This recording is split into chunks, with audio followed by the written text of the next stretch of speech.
بسم اللہ الرحمن الرحیم نحمده ونصلی علی رسولہ الکریم اما بعد فاعوذ باللہ السمیع العلیم من الشیطان الرجیم بسم اللہ الرحمن الرحیم الصلاة والسلام علیک یا رسول اللہ وعلی آلک واصحابک یا حبیب اللہ۔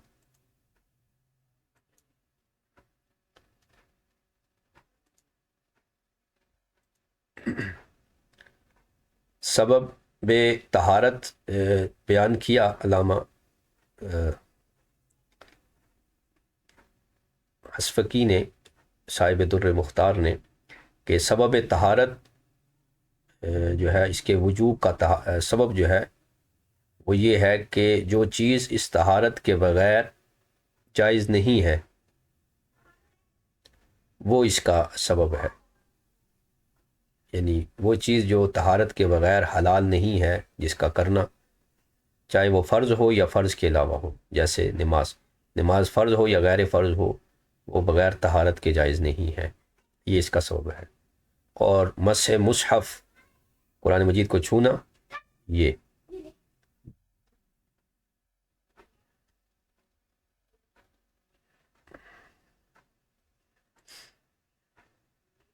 اب اس سے آگے بیان کرتے ہیں کہ قیلا کے ساتھ ایک اور دوسرا قول ذکر کرتے ہیں کہ فرماتے ہیں سببها الحدث فی الحکمیت، کہ ایک قول یہ کیا گیا ہے کہ اس کا سبب جو ہے، طہارت کا سبب حدث ہے، اور یہ حدث جو اس کا سبب ہے یہ حکمی طور پر، یعنی حدث جو ہوتا ہے وہ حکمی طور پر جو ہے بندے کو طہارت سے خالی کرتا ہے، یعنی ظاہراً تو وہ آدمی پاک صاف ستھرا ہی ہوتا ہے، لیکن شرعاً جو ہے وہ اس کے لیے حکم یہ ہوتا ہے کہ حدث کی وجہ سے وہ با طہارت نہیں رہا۔ تو قیلہ کے ساتھ بعض علماء کے اس موقف کو بیان کرتے ہیں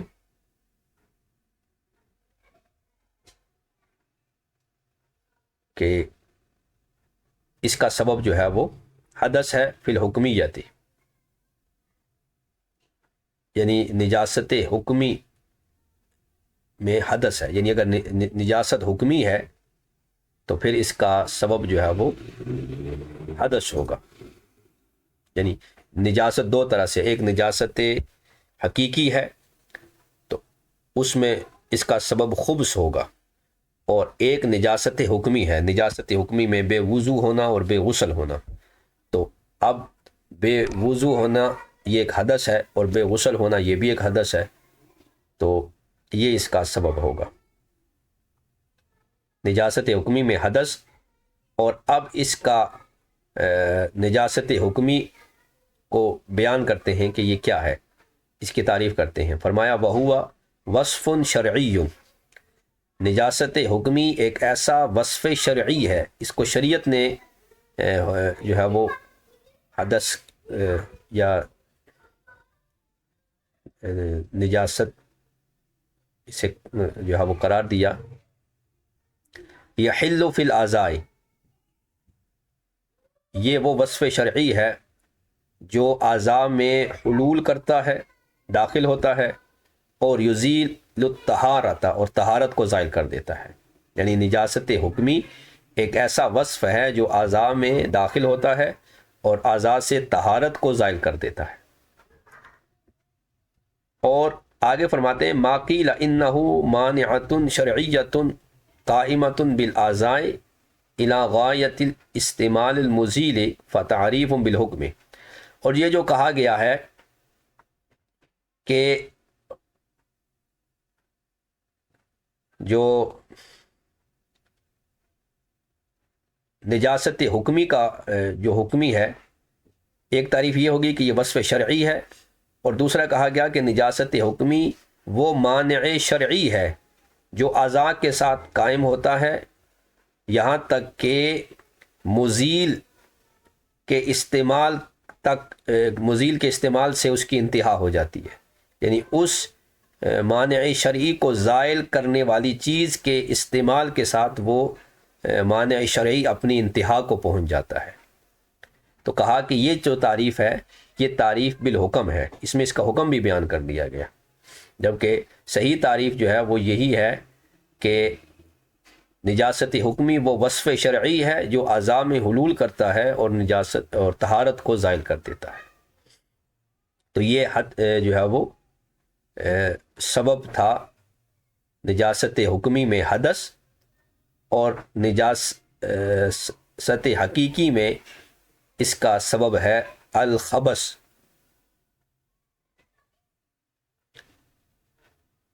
اور خبث کی تعریف کرتے ہیں وَهُوَ عَيْنٌ مُسْتَقْذَرَةٌ شرعاً، کہ نجاست حقیقی وہ ایک عین ہے، ایک جسم ہے جو شرعاً کیا ہے، گندا ناپاک، گندا اور ناپاک ہے، غلیظ اور ناپاک جو عین ہے اس کو نجاست حقیقی کہتے ہیں۔ اس میں بول و براز وغیرہ یہ ساری چیزیں شامل ہوں گی، خون ہے۔ وکیلا، اب تیسرا قول بیان کرتے ہیں سبب کا، سبب طہارت کا۔ فرماتے ہیں سببها القیام الی الصلاۃ، کہ تیسرا قول یہ ہے کہ طہارت کا سبب قیام الی الصلاۃ ہے، کہ جب نماز کے لیے جائیں یا قائم الی الصلاۃ ہوں، یعنی قیام سے مراد یہاں ارادہ الی الصلاۃ ہے، تو اس وقت نماز کے لیے جو ہے وہ وضو ضروری ہے۔ لیکن اس پر اشکال آئے گا کہ ایک آدمی اگر ایک وضو سے کئی نمازیں پڑھے گا تو پھر اس کا کیا حکم ہے، کیونکہ وہ کئی نمازیں پڑھ رہا ہے لیکن طہارت وہ ایک ہی اس کے لیے ہے۔ تو لہذا یہ تین قول جو ہے وہ ذکر کیا۔ وَنُسِبَا إِلَىٰ أَهْلِ الظَّاهِرِ، اور دونوں قول اہل ظاہر کی طرف منسوب ہیں، یعنی جو ظاہری ہیں یہ ان کی طرف یہ منسوب ہیں، یعنی یہ جو ماقیلہ اور اس کے بعد جو تیسرا قول یہ اہل ظواہر جو ہیں یہ ان کی طرف منسوب ہیں۔ اب یہاں پر حاشیے میں علامہ شامی نے جو کچھ گفتگو فرمائی ہے،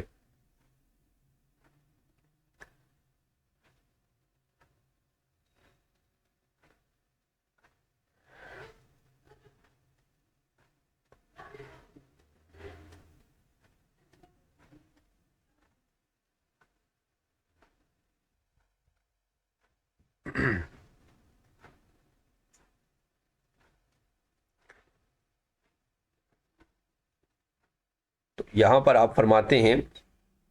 یعنی وجود اور عدم طہارت کا حدث کے ساتھ دوران ہوتا ہے، لدورانها معه وجودا وعدما ودوفیا بمنع کون الدوران دلیلا، اور دوران کی دلیل تسلیم نہ کرنے کے ساتھ اس کو دور کیا جاتا ہے۔ اگر یہ تسلیم کر لیا جائے کہ یہاں دوران مفقود ہے کیونکہ کبھی حدث پایا جاتا ہے اور طہارت کا وجود نہیں ہوتا، ٹھیک ہے، لأنه قد یوجد الحدث، اور اس کا وجود نہیں ہوتا، جیسے کما قبل دخول الوقت، جیسے وقت داخل ہونے سے پہلے جو ہے وہ حدث پایا گیا، یعنی نماز کا وقت داخل نہیں ہوا لیکن کسی کو حدث لاحق ہو گیا، لیکن اس کے لیے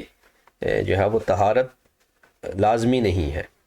اور اسی طرح فی حق کی غیر البالغ، غیر بالغ کے حق میں بھی یہ جو ہے وہ یہ لازمی نہیں ہے۔ تو کہہ رہے ہیں تمامی بحث جو ہے وہ اس کی باہر میں ہے، جیسا کہ آگے آئے گی اس کی تائید میں۔ اب دوسرے جو دو قول ہیں کہ اس کا سبب حدث ہے اور خبث ہے، یعنی یہ دو قول جو ہے وہ جو ذکر کیے قیلہ کے ساتھ، تو یہ دونوں قول جو ہے اور جو ہے اس کا سبب قیام ہے، یعنی سبب حدث اور خبث ہے، اور دوسرا قول یہ تھا کہ اس کا سبب قیام الی الصلاۃ ہے۔ یہ اہل ظواہر کی طرف منسوب ہے، اور اہل ظواہر جو ہیں وہ نصوص سے قرآنیہ یا نصوص حدیث کے ظاہر کو اخذ کرتے ہیں، لہذا وہ اہل ظواہر کہلائے۔ تو یہ امام جلیل انہوں نے ذکر کیا ابو سلمان داؤد الظاہری، یہ امام شافعی کا شاگرد تھے، اور پھر انہوں نے جو ہے وہ قیاس وغیرہ کا انکار کیا اور اہل ظواہر کہلائے۔ تو ظاہریہ آج کل ہمارے ہاں جو غیر مقلدین ہیں وہ بھی اسی قسم سے پائے جاتے ہیں. تو ان لوگوں نے جو ہے وہ یہ حدث، خبث اور قیام الی الصلاۃ جو ہے اس کو سبب قرار دیا، جبکہ مختار جو مذہب تھا طہارت کا وہ یہ تھا کہ طہارت کے ذریعے اس چیز کو حلال کرنا یا جائز کرنا جو طہارت کے بغیر جائز نہیں ہے. وہ مختار مذہب پہلے گزر چکا.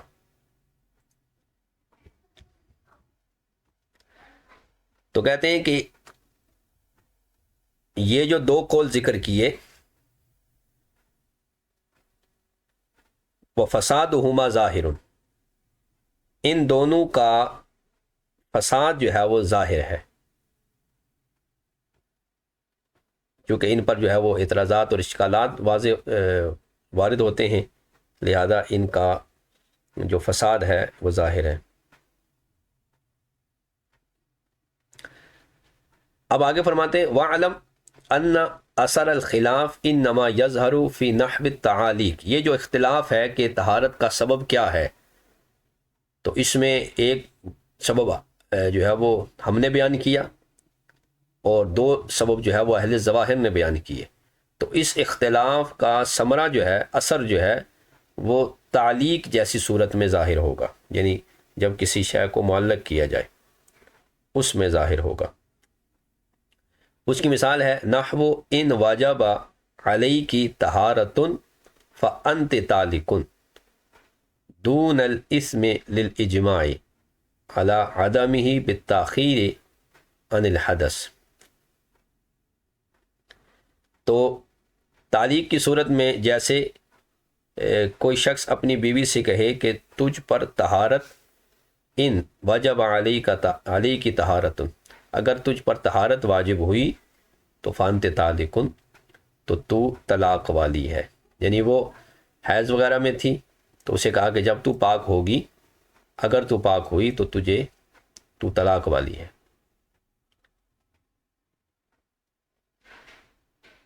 تو اس اختلاف میں گناہ کا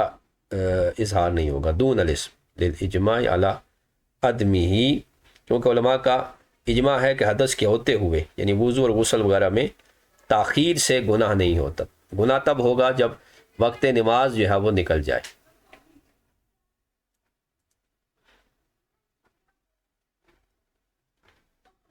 تو یہاں پر اس کا اختلاف ظاہر ہوگا.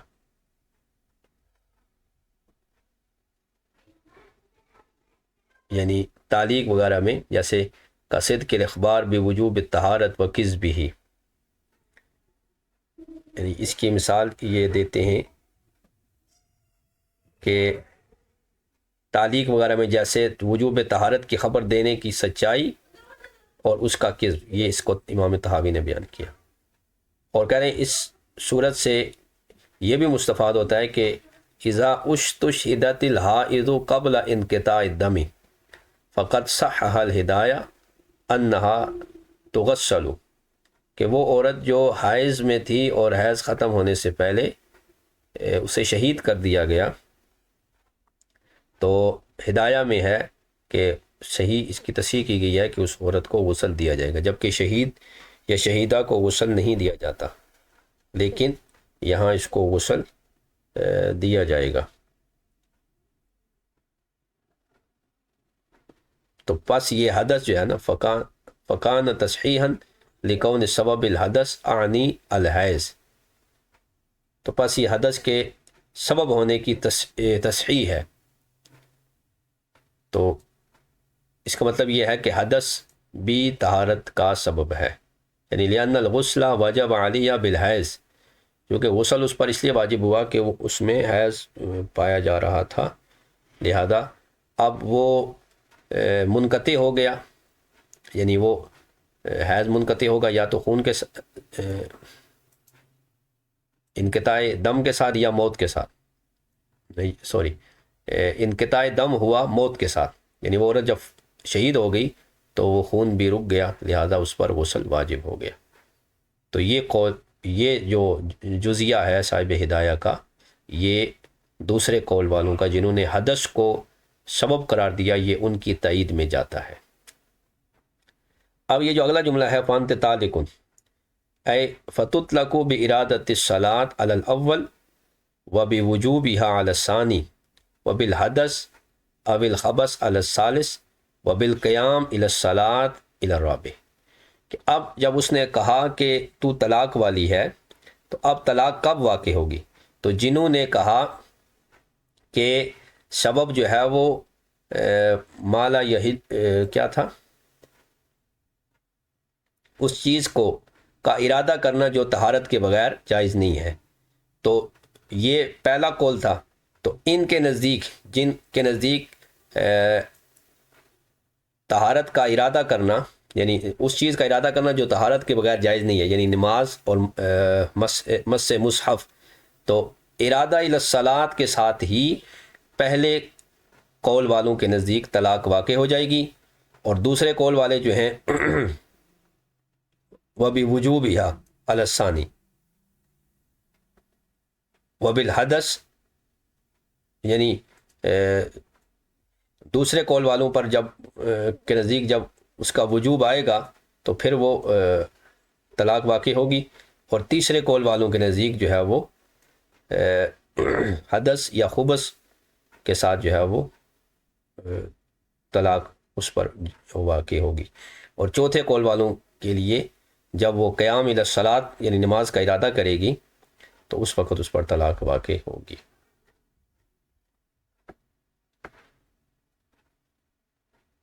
ذکرہ فی التوشیح، اس کو توشیح میں ایک کتاب ہے، یہ علامہ سراج الدین ہندی کی کہتے ہیں، ھذا ہوا شرح الہدایہ للعلامہ سراج الدین ہندی، اس میں اس کو ذکر کیا۔ قال فی غسل البحر، کہ بحر الرائق کی کتاب غسل میں، یعنی بحر نے غسل دھونے کے بارے میں فرمایا، وقد نقل شیخ سراج الدین ہندی الاجماع، اور شیخ سراج الدین ہندی نے اس پر اجماع نقل کیا کہ انہ لا یجب الوضوء علی المحدث والغسل علی الجنوب والحائض والنفساء قبل وجوب الصلاۃ، کہ اجماع ہے اس بات پر کہ محدث پر اور جنبی پر حائضہ، محدث پر وضو واجب نہیں ہوتا، اور جنبی اور حائضہ اور نفاس والی عورت پر غسل واجب نہیں ہوتا نماز کے وجوب سے پہلے، جب تک نماز کا وجوب نہیں آئے گا غسل ان پر واجب نہیں ہوگا، یا پھر وہ اس چیز کا ارادہ کریں جو طہارت کے بغیر جائز نہیں ہے، تو اب ان کے لیے وضو کرنا، طہارت حاصل کرنا لازمی ہوگا۔ تو آپ فرماتے ہیں کہ علامہ شامی کہتے ہیں کہ ظاہر یہ ہے کہ مراد ان کی وجوب سے وجوب ادا ہے، یعنی وجوب ادا جو ہے وہ نماز کی واجب ہونے سے پہلے نہیں ہوگا، کیونکہ اس میں سبب طہارت میں اختلاف کا ثبوت یہاں پر یہ موجود ہے۔ فرماتے وَبِهِ اندفع ما فی السراج من اثبات ثمرۃ من جہت الاسم، اور اسی کے ساتھ وہ اعتراض بھی دور ہو گیا جو السراج نامی کتاب میں گناہ کی جہت سے ثمرے کا اثبات ہے، یعنی اس پر گناہ بھی ہوگا تو وہ اعتراض رد ہو گیا، یعنی تاخیر کرنے سے گناہ گار نہیں ہو گیا۔ تو سراج الوہاج جو ہے یہ شرح ہے جسے جو ہے وہ صاحب جوہرہ نیرہ کی یہ ایک شرح ہے، ایک سراج الوہاج ہے اور ایک جوہرۃ النیرہ ہے، دونوں جو ہے وہ قدوری کی شرح ہے۔ اس میں انہوں نے ذکر کیا کہ ان وجوب الغسل من الحیض والنفاس بالانقطاع عند الکرخی و عامۃ العراقیین، کہ غسل واجب ہو جاتا ہے جو ہی حیض اور نفاس منقطع ہو عورت پر، امام کرخی اور اکثر عراقیوں کے نزدیک، عراقی جو ہمارے مشائخ ہیں، اور غسل واجب ہوتا ہے وجوب نماز کے ساتھ عند البخاریین، بخارا کے جو علماء یعنی ما وراء النہر کے سنٹرل ایشیا کے جو ہیں، وہو المختار، تو یہی مختار ہے، یعنی محض انقطاع دم سے غسل واجب نہیں ہوگا، بلکہ وجوب صلاۃ کے وقت، یعنی جب نماز واجب ہوگی، نماز کا وقت آئے گا تو پھر جو ہے وہ غسل واجب ہوگا، اور اسی کو مختار قرار دیا۔ تو اب جب یہ مختار ہے تو اب جو یہ تاخیر ہوئی ہے کہ 11 بجے انقطاع دم ہوا اور 12 بجے نماز کا وقت یا 12:30 بجے شروع ہوا، تو یہ جو 1.5 گھنٹہ ہے تو اس میں گناہ ہوا یا نہیں ہوا، تو اس کے بارے میں کہا کہ ثمرائے اس بات ثمرہ فی من جہت الاسم جو ہے یہ مندفع ہو جائے گا، یہ وہ گناہ گار نہیں ہوگی، وہ عورت یا وہ مرد۔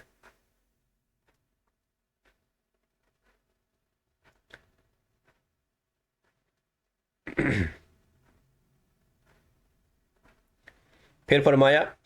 وفائدۃ الخلاف، یہ جو اختلاف ہے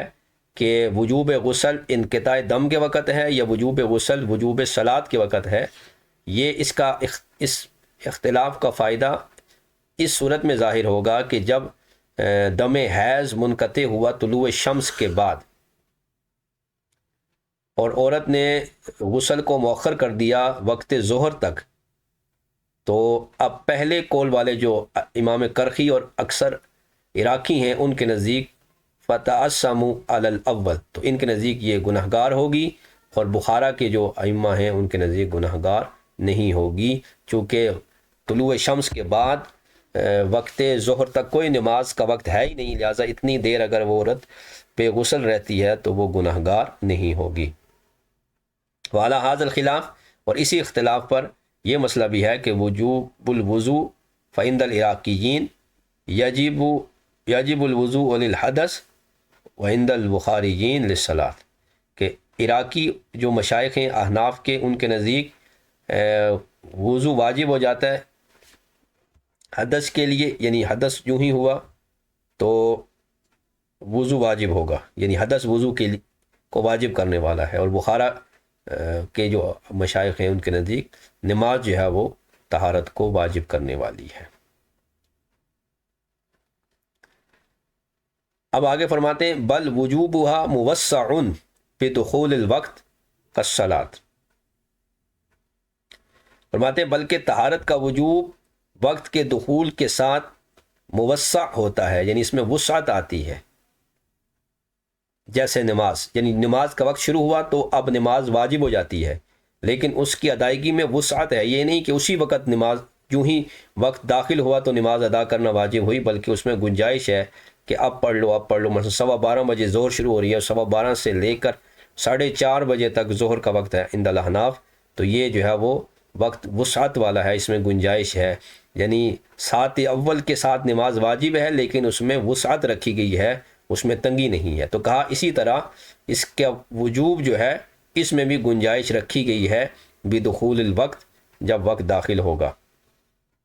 کہ ابھی وضو کر کے نماز پڑھ لو 12:30 بجے، 12:45 بجے، 1 بجے، 1:30 بجے، 2 بجے، یعنی یوں اس میں گنجائش ہوتی جائے گی۔ لیکن فَإِذَا ضَاقَ الْوَقْتُ،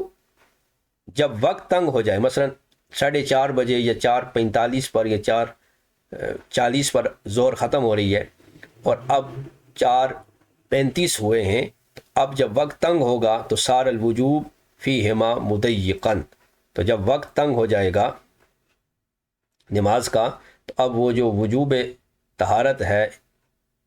اور یہ چیز جو ہے یہ بھی اس میں بھی جو ہے وہ تنگی آ جائے گی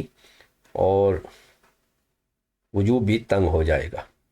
تو جب وقت تنگ ہوگا تو نماز اور طہارت میں وجوب تنگ ہو جائے گا، یعنی نماز کا بھی یہی وقت ہے، انہی 10 منٹوں میں نماز بھی پڑھنی ہے اور طہارت بھی کرنی ہے، تو نماز بھی واجب ہے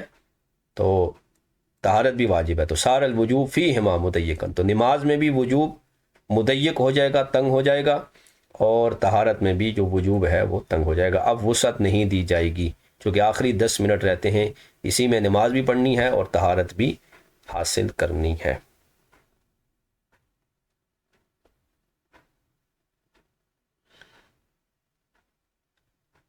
اب آگے شرائط طہارت بیان کرتے ہیں کہ شرائط طہارت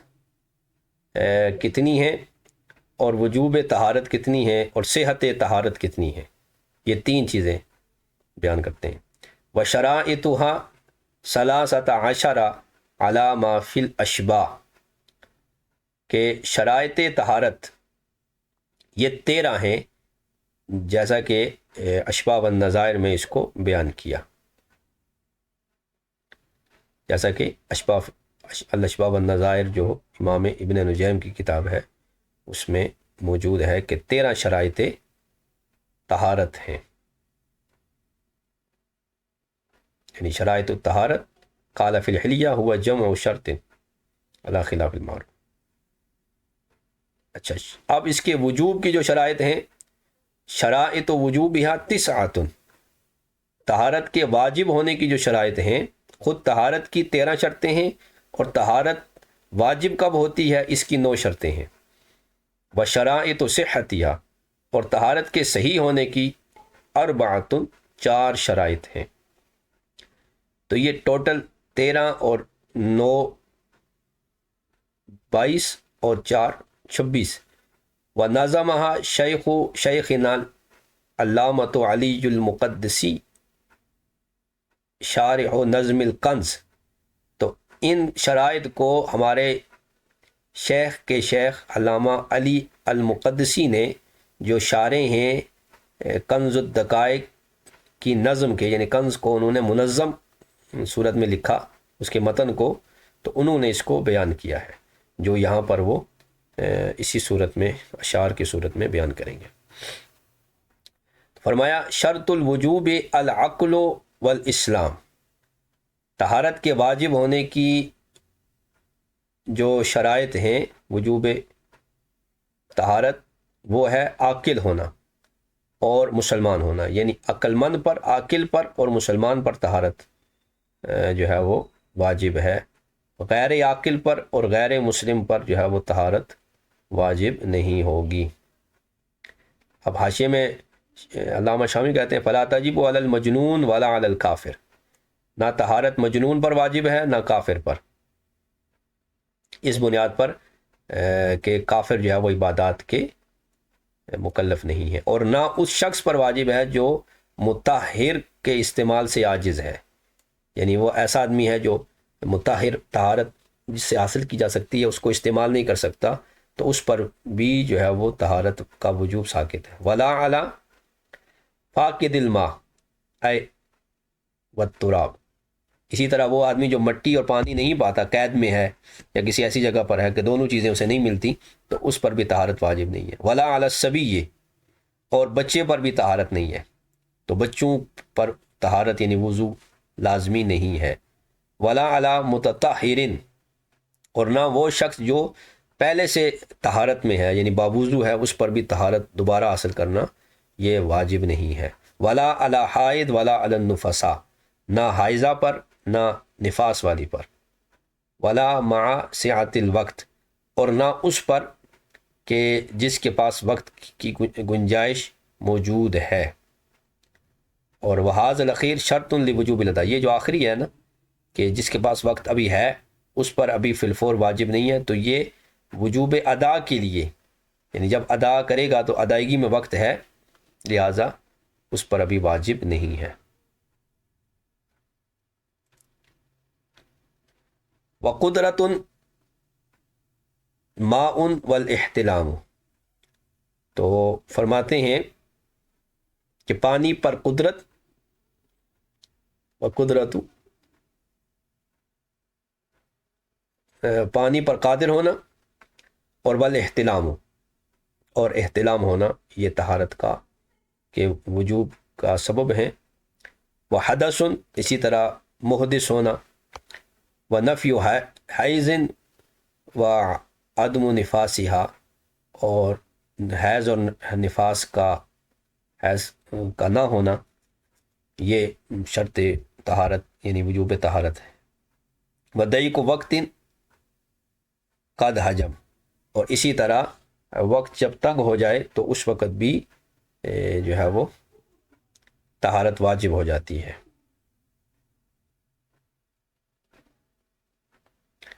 وشرط صحت، اب شرط صحت کیا ہے؟ شرط صحت کہا عموم البشرتی، یعنی کھال پر پورے جسم پر پاک پانی کا پہنچانا، بماء الطہور، یعنی پاک پانی کا پورے جسم پر یعنی اعضائے وضو پر پہنچانا یہ صحت طہارت کی شرط ہے۔ ثم فی المرأ، یہ عورت ہے، اور اس کے اعراب کو یہاں پر انہوں نے امام نے صاحب نے بیان کیا ہے کہ مرأ بدون حمزہ مؤنث ہے مرئن کی، اور جیسے کہا جاتا ہے مرأتن و مرتن و امراتن ذکر ثلاث فی القاموس، تو یہ ان کو بیان کیا ہے قاموس نے۔ تو مرئن کی جمع ہے کہ مؤنث ہے مرأ۔ تو اب فرماتے ہیں ثم فی المرأ، پھر عورت کے متعلق جو ہے وہ فرماتے ہیں فقد و نفاسہا و حیضہا، کہ طہارت کے صحیح ہونے کے لیے ضروری ہے کہ وہ حیض اور نفاس سے پاک ہو، حیض اور نفاس نہ ہو۔ اگر حیض اور نفاس ہے تو وہ بے شک طہارت کرتی رہے،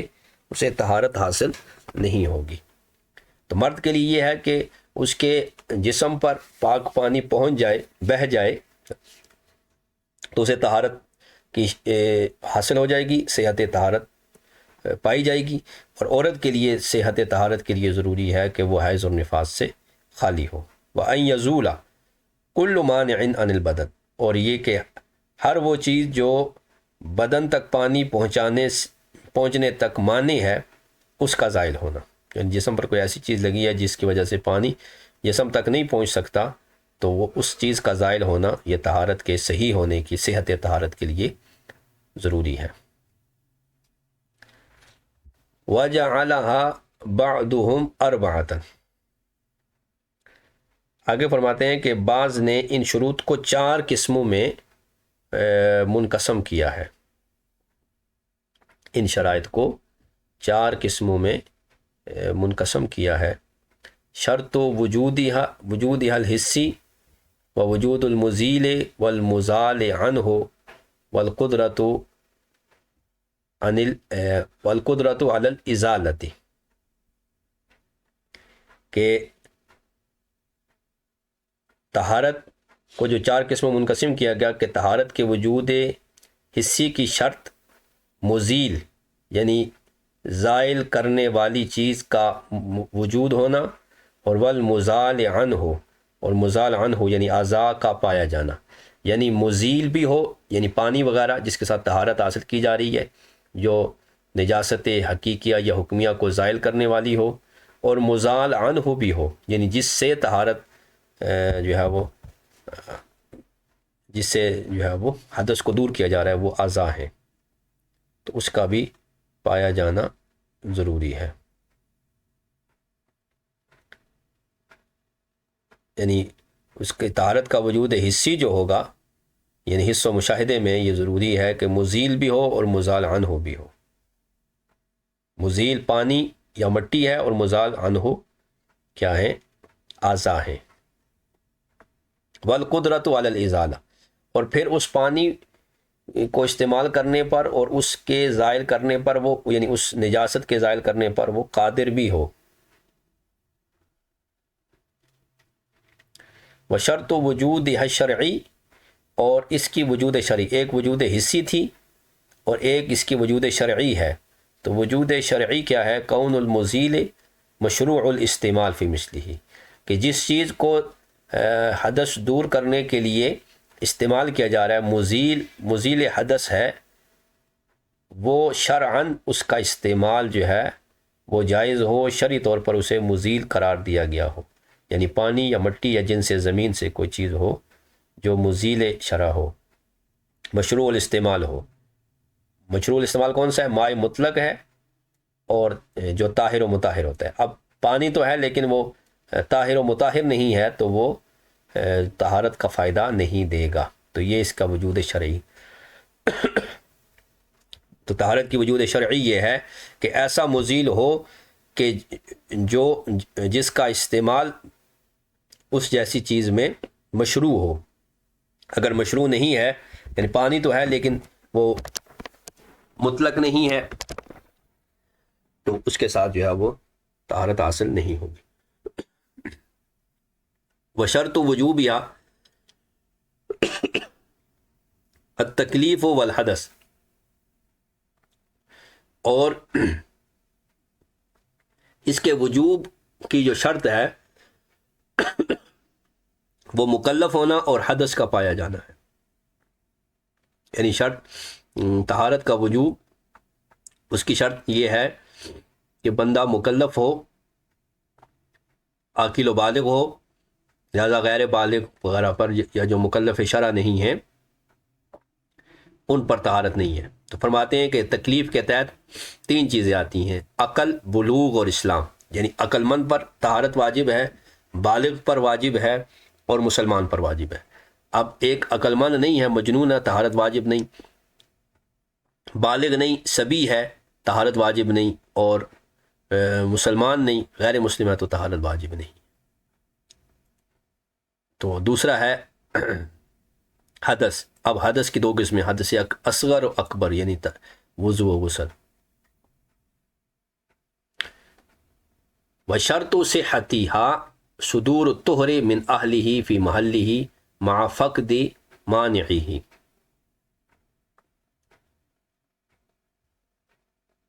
اور اس کے صحت کی شرط، وشرط صحتها، طہارت کی صحت کی شرط کیا ہے کہ صدور الطہر، کہ طہر کا صادر ہونا ایسے شخص سے، من جو طہارت کا اہل ہے، من اہلہ فی محلہ، جسم میں، اس کے محل میں، مع فقد مانعہ، جبکہ اس جسم میں، اس محل میں کوئی مانع طہارت چیز موجود نہ ہو. اور مانع طہارت حیض و نفاس، اور کوئی جسم پر کوئی ایسی چیز لگی ہے جو پانی کو جسم تک نہیں پہنچنے دیتی، یا حسی ہے یا پھر حکمی ہے جیسے حیض و نفاس وغیرہ. تو اس چیز کا نہ ہونا، تو طہارت کا صدور ایسے اہل شخص سے جو اس طہارت کا اہل ہے، یعنی عاقل و بالغ اور مسلمان ہے، اور محل طہارت میں یعنی اعضاء وغیرہ میں، جبکہ ان اعضاء میں مانع طہارت کوئی چیز موجود نہ ہو. وَنَظَمَهَا فقال، اب اس کو نظم میں انہوں نے منظم کیا. اور آگے یہ اشعار، تو یہ یہاں سے اشعار جو ہے وہ انشاءاللہ ہم کل پڑھیں گے. تو یہاں تک اس کی شرائط جو ہے وہ انہوں نے بیان کی، کہ بعض نے 4 شرائط اس کی بیان کی ہیں: شروط حسی، شروط شرعی، اور اس کی شرط وجوب، اور پھر شرط صحت. تو یہاں تک آج کا ہمارا سبق جو ہے وہ مکمل.